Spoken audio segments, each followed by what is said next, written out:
بص بقى، لو انت نفسك تعمل فيديوهات ليه او للبيزنس بتاعك تجيب اكتر من مليون مشاهده على كل المنصات، فده اهم فيديو هتشوفه هيعلمك ازاي تعمل ده. الفيديو ده على صفحتي جايب تقريبا مليون مشاهده، بس المفاجاه انه كان اعلان لمنتج. لو نزلت شويه تحت بقى هتلاقي الفيديو ده برده جايب مليون مشاهده. ده كان اعلان بقى لموقع كورسات. الفيديوهين اللي جنبه بقى ده وده برده كانوا اعلانات لمواقع تعليميه، ونفس الكلام على تيك توك. الحمد لله الاعلانات دي كلها معديه ملايين المشاهدات. والحقيقه بعد توفيق ربنا فالموضوع مش صدفه، وراه علم ومذاكره ومجهود واسرار. فلو انت صاحب مطعم او محل او براند او ستور او مقدم اي خدمه وحابب تعمل اعلان لنفسك بنفسك على قناتك يجيب لك ملايين المشاهدات ومئات او الاف العملاء، فدول اهم 5 اسرار انا وكل صناع المحتوى الكبار بنستخدمهم. الاسرار دي مهمه لدرجه ان دي اول حاجه بعلمها للعملاء في الاستشارات بتاعتي او في تدريب الشركات على صناعه المحتوى. واخر الفيديو هديك كتاب هديه كامل عن صناعه المحتوى. اهم قاعده على الاطلاق في الحوار ده انك تعمل شيرابل كونتنت، محتوى الناس تحب تشاركه. حط تحتها كل القواعد الثانيه. وعشان تعمل فيديو انا احب اشاركه لما اتفرج عليه لازم تفهم 5 حاجات: كونتنت، ستوري، هوك،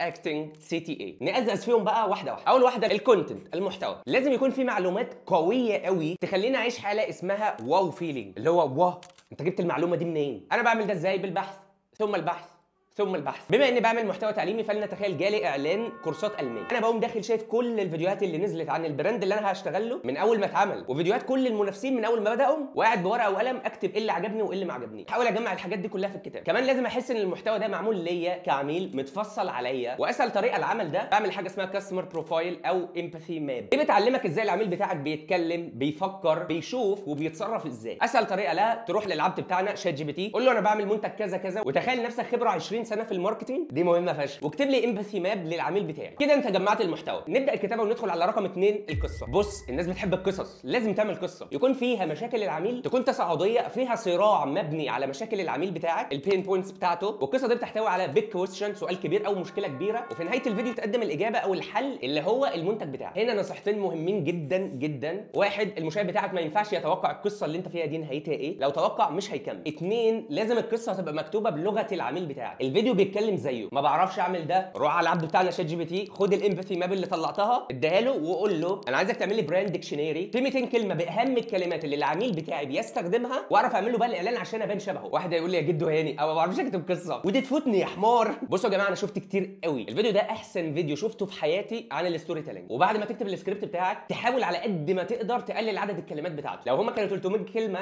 عيد عليه تاني خليه 250. خلي السكريبت مشدود وايقاعه سريع والمشاهد مش بيمل. ندخل على ثالث نقطه وهي الهوكس، والاهم منها ومحدش بيتكلم عنها المايكرو هوكس. الهوك ده اول 3 ل 5 ثواني في الفيديو، ودي بقى اول حاجه هتكلم عليها في الجزء الثاني. ولو عايزين الفايل بتاع اهم 50 مصطلح في عالم صناعه المحتوى سيب كومنت وانا ابعته لك. لايك، فولو، شير. كان معكم هاني شاكر حسن شحاته.